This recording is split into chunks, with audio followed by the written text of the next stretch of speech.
Bienvenue dans ma féerie celtique, chère fée.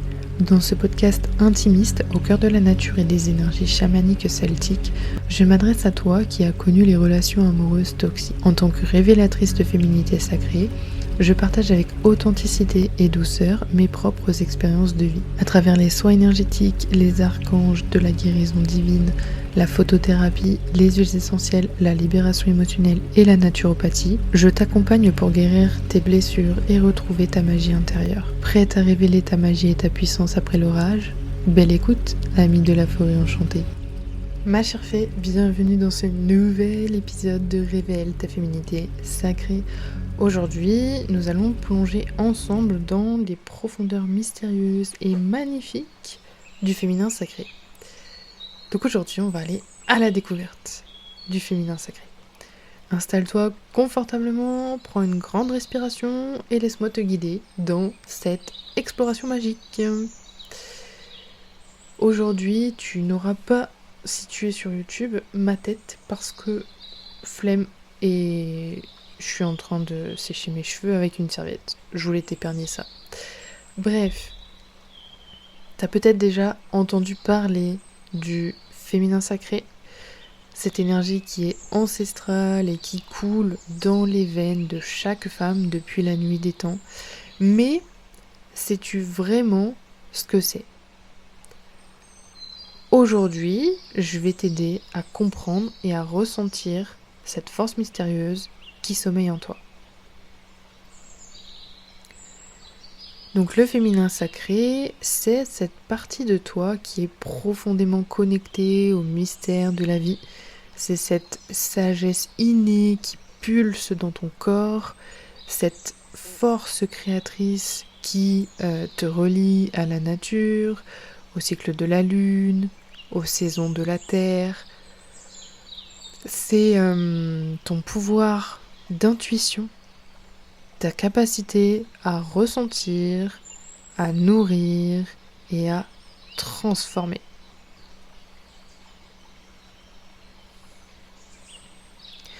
Donc imagine que le féminin sacré est comme une source d'eau pure qui jaillit des profondeurs de la terre. Et donc cette source représente ta capacité à donner et à recevoir l'amour inconditionnel, ton pouvoir de création et de manifestation, ta connexion profonde avec ton intuition, ta faculté à accueillir et à transformer les énergies.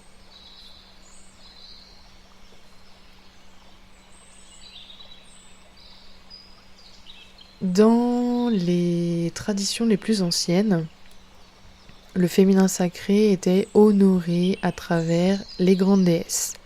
Par exemple, Isis en Égypte, Freya chez les Vikings, Pachamama pour tout ce qui est les peuples andins, donc la cordillère des Andes.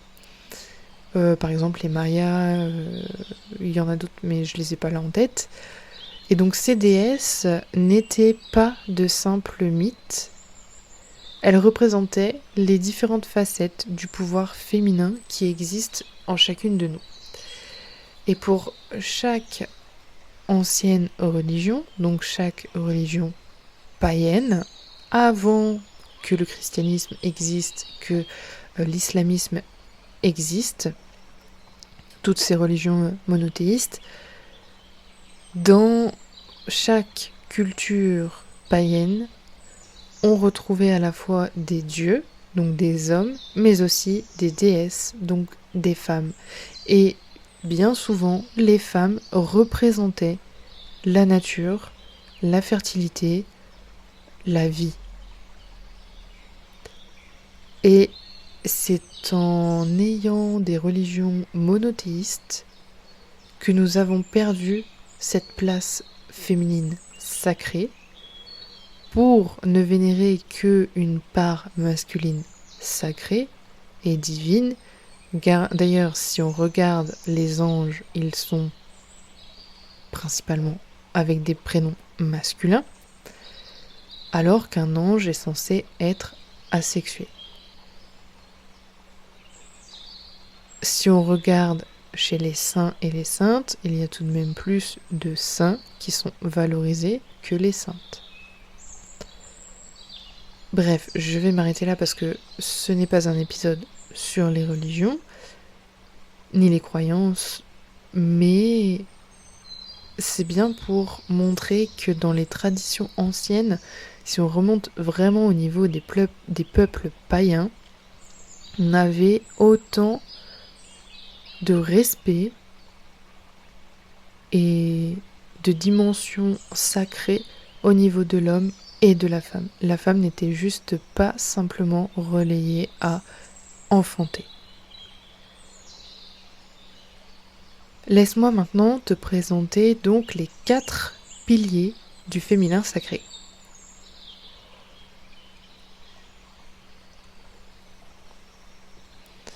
Le premier pilier, c'est la connexion.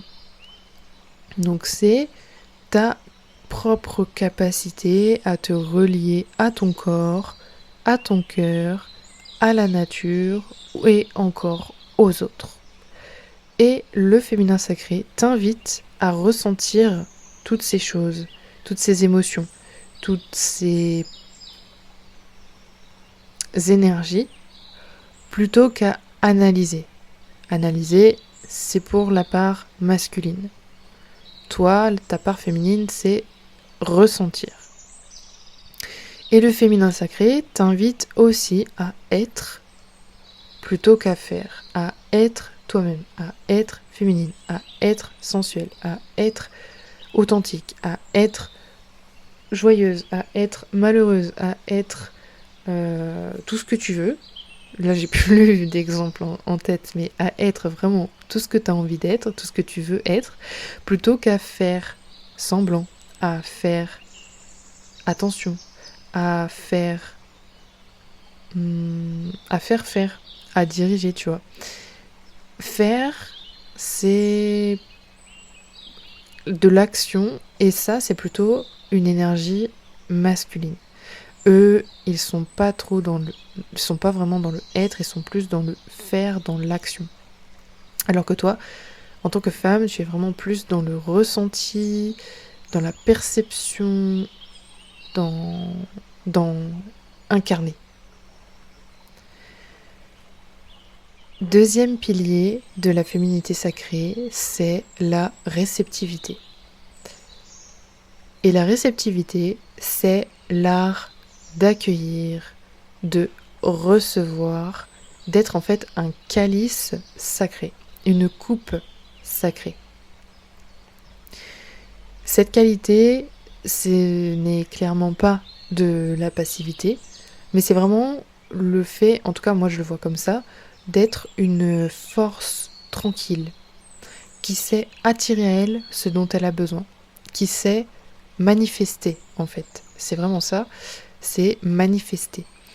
Donc accueillir les compliments, recevoir les compliments, recevoir et accueillir la gentillesse, la bonté. C'est aussi le fait de savoir accueillir et recevoir quelqu'un dans son espace. Accueillir et recevoir quelqu'un en consultation si on est thérapeute par exemple, ou psy ou peu importe. Finalement, le métier de la santé, c'est plutôt accueillir et recevoir et prendre soin et écouter. Du coup, c'est plutôt quelque chose de féminin. Ce sont des qualités féminines. Et les hommes qui sont dans ce penchant-là, dans la santé, ce sont des hommes qui ont su développer ce côté féminin en eux, cette énergie féminine en eux, et qui l'acceptent, qui sont OK avec ça, et qui ont peut-être aussi su équilibrer leur personnalité dans le sens où ils ont réussi à équilibrer leur part féminine et leur part masculine. Donc c'est pour ça que dans le bien-être, on retrouve beaucoup plus de femmes, puisque ce sont des qualités que l'on retrouve principalement dans la part énergie féminine. Donc accueillir et recevoir. C'est également recevoir et accueillir les enseignements sacrés, les signes de l'univers. Savoir écouter les messages de ces guides. Écouter et recevoir les enseignements de la nature aussi. Accueillir toute cette sagesse. Ce qui m'amène donc au troisième pilier de la féminité sacrée, c'est la cyclicité. Donc en fait, le fait de suivre les cycles, comme la lune, les saisons, toi tu as tes propres cycles hormonaux, les cycles menstruels. Et donc tu es un être cyclique à part entière en tant que femme. Et c'est important d'en prendre conscience pour pouvoir accepter cette part de soi, accepter le fait que l'on n'est pas toujours au top, que en fonction de la phase dans laquelle on est dans notre cycle menstruel, notre cycle hormonal, nous n'avons pas le même taux d'œstrogène et de progestérone, et donc pas le même taux énergétique, pas la même puissance, la même faculté de concentration, d'accueillir, de recevoir, de se connecter aux autres, etc. Donc ça influence grandement notre vie, autant professionnelle que personnelle. Et je trouve qu'aujourd'hui, on est quand même en 2025, on est quand même sur le 21e siècle.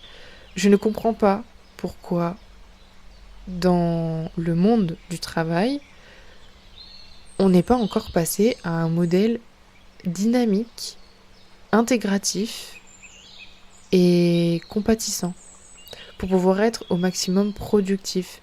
C'est-à-dire que, ok, l'homme a un cycle hormonal de 24 heures. Donc, chaque soir, quand il dort, il se recharge et il est ok, OP pour le lendemain matin. Nous, les femmes, on a un cycle quand même sur 28 jours, ce qui équivaut à peu près, on va arrondir ça très grossièrement, à 1 mois.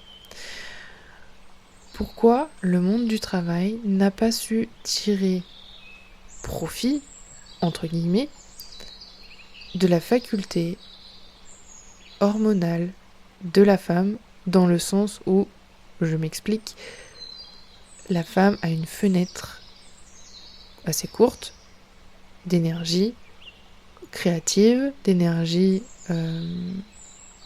réceptive, de connexion aux autres. Et quand elle est dans cette phase-là, c'est là où elle peut aller connecter, elle peut aller décrocher des contrats, elle peut aller prospecter, etc. Elle peut aussi faire des conférences, apprendre énormément de choses aux autres. Donc elle est capable de faire des superbes réunions, de faire de superbes appels convaincants, des présentations de projets incroyables. Et ensuite, je prends vraiment les deux extrêmes, mais pour illustrer vraiment mes propos, quand la femme arrive à sa phase menstruelle, elle a une capacité incroyable d'introspection. Donc, elle est capable, durant cette fenêtre introspective, d'aller chercher ce qui va pas, ce qui cloche, ce qui pourrait être amélioré, ce qui est bon à réutiliser, pour remanier complètement un projet et faire en sorte que ce projet devienne encore mieux, encore plus. Et ça, je trouve que autant dans notre vie pro que dans notre vie perso, nous les femmes, on ne l'utilise pas assez, ce pouvoir incroyable. Nos cycles menstruels sont juste puissants et on n'en a même pas conscience. Je vais prendre l'exemple d'une artiste. Si tu es une femme artiste, créatrice, tu vas utiliser tout ce moment de ovulation et pré-ovulation à ton avantage pour créer, pour communiquer, pour faire tes propres prospections, tes propres promotions. Tu vas utiliser toute cette énergie pour faire ça, pour te développer. Tandis que quand tu vas être en période de... Vraiment, je grossis le truc, mais de prémenstruation et de menstruation, tu vas plutôt être en redescente vers toi-même, en repli vers toi-même, pour pouvoir savourer ce moment de te retrouver et de reconnecter à ton âme et de te remettre en mode ok, on fait le bilan, qu'est-ce qui va pas, qu'est-ce que je continue, qu'est-ce que je garde, qu'est-ce que je laisse. Et c'est une faculté de dingue. Je sais pas si vous vous en rendez compte, les filles, mais c'est incroyable. Et on nous a coupé de ça parce que c'est trop puissant. Beaucoup trop puissant. Et que si on est vraiment connecté à nos cycles à ce point, on est capable de déplacer des montagnes et on est surpuissante. Mais vraiment, on devient des déesses incarnées. Hein.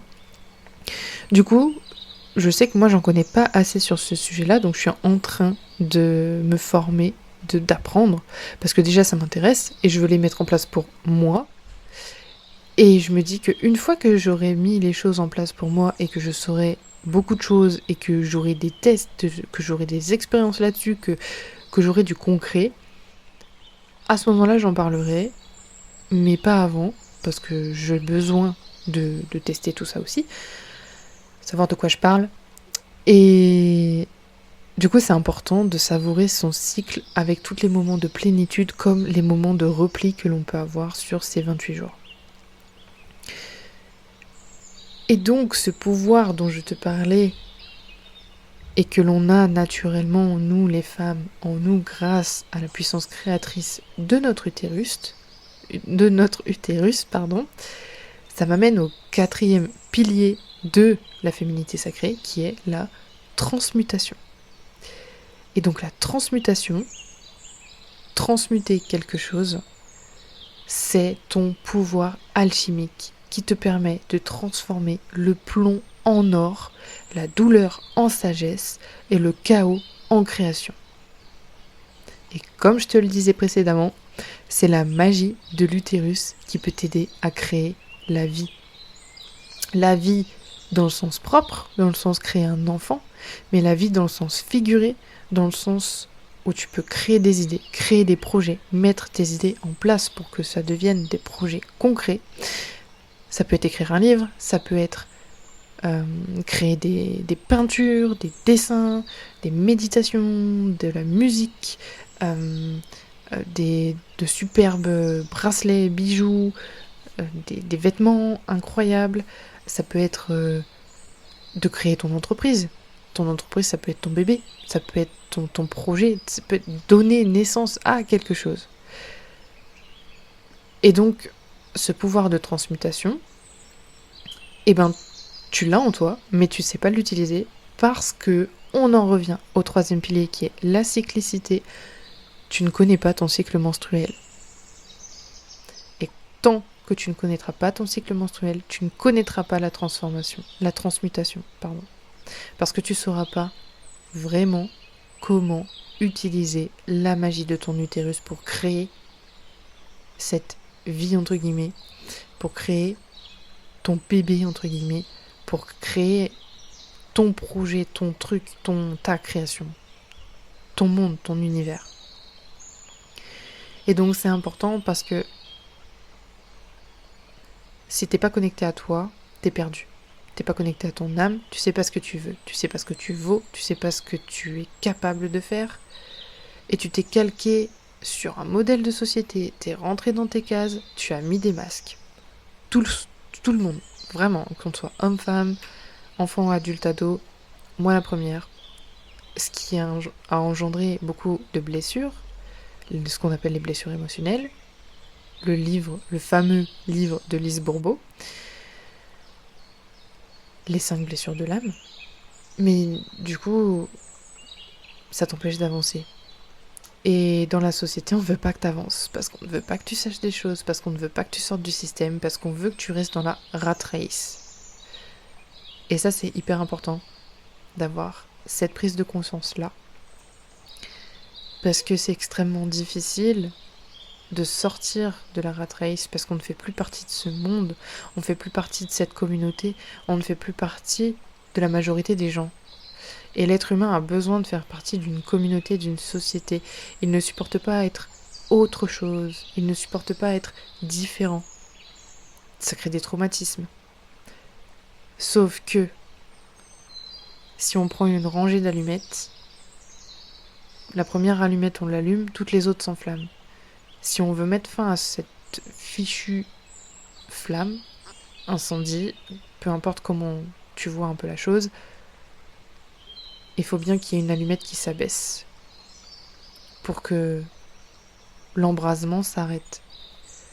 C'est un peu comme être le mouton noir de sa famille ou de son groupe d'amis.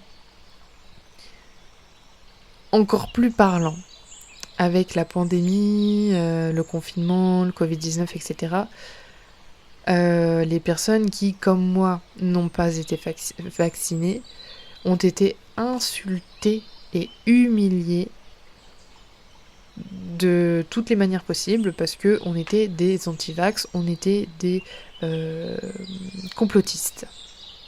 C'est un gros mot quand même, complotistes.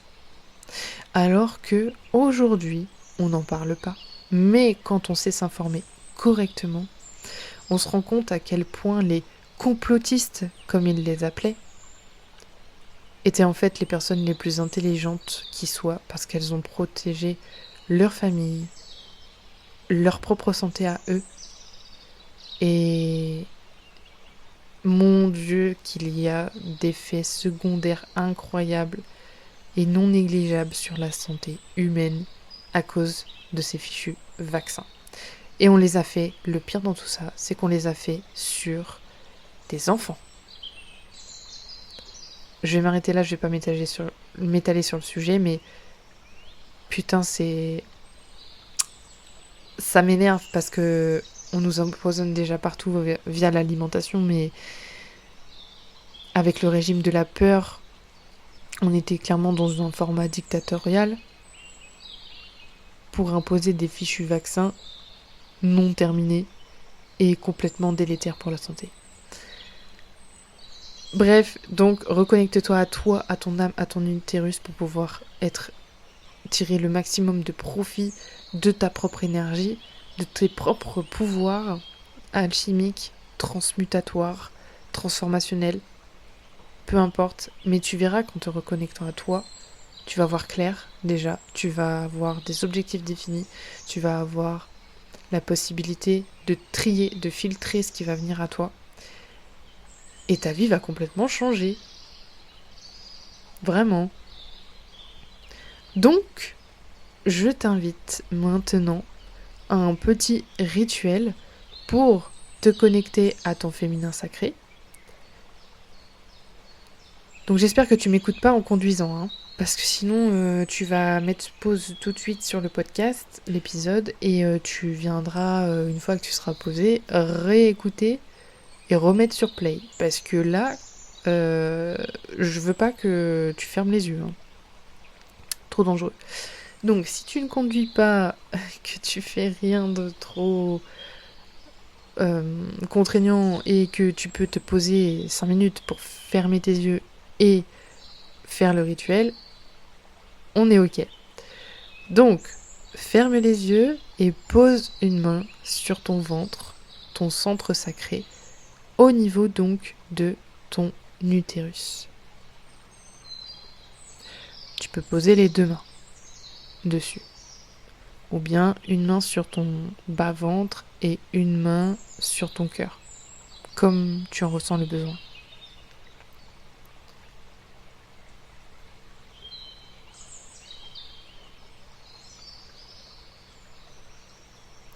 Respire profondément.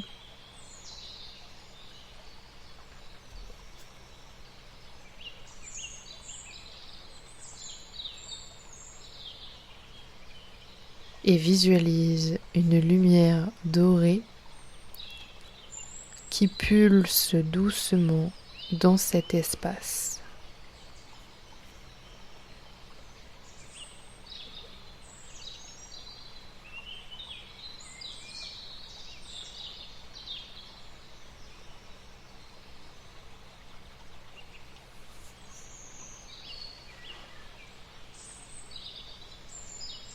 Sens comme cette lumière se répand dans tout ton corps,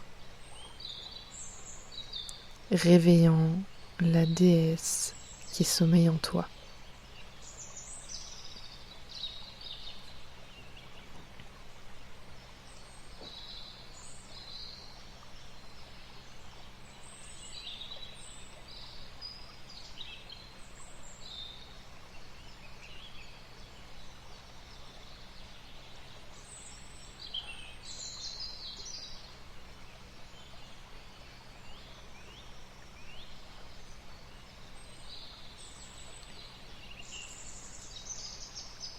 Le féminin sacré n'est pas quelque chose d'extérieur à toi. Il est ton essence même, ta nature profonde. Il t'attend patiemment, prêt à se révéler dès que tu lui ouvriras ton cœur.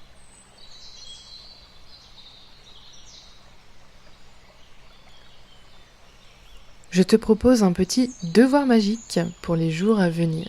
Donc chaque soir, prends quelques minutes pour écrire dans ton grimoire, donc ton journal, comment tu as ressenti ton féminin sacré dans ta journée. Est-ce que par exemple c'était dans un moment d'intuition, dans ta créativité, dans ta façon de prendre soin des autres ou de toi-même?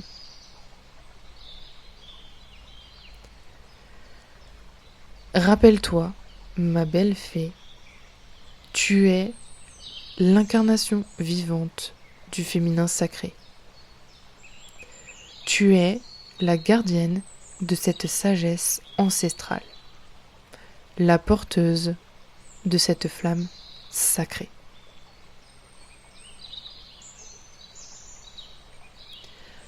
Je te remercie d'avoir partagé ce moment sacré avec moi. N'oublie pas de t'abonner pour ne manquer aucun épisode de Révèle ta féminité sacrée. Et je te retrouve très bientôt pour de nouvelles explorations magiques de ton essence divine.